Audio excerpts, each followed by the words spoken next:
vir elke meter wat jy uit jou spuit se waier uitgaan, waar hy met die atmosfeer bots, verloor jy ongelooflik baie momentum. Maar wat beteken dit nou? Baie momentum, ja, ons kan sien as hy spuit, hy verloor, hy slek so af soos wat hy opgaan.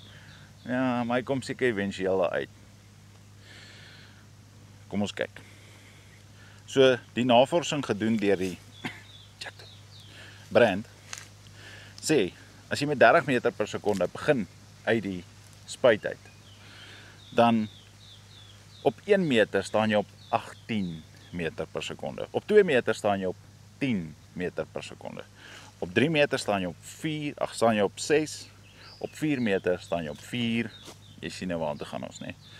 So, die punt wat ek wil maak is, as jy 'n groterige of 'n digte boom moet spuit, en jou spuit hou hier op, hoe bereik jy die teiken 2,5 meter in die boom in, hieronder, dis die maklike deel, maar hierdie bome is seker 8-9 meter hoog, 7-8 meter, so vir elke meter uit jou spuit uit, verloor jy die momentum wat ek nou net vir julle gesê het.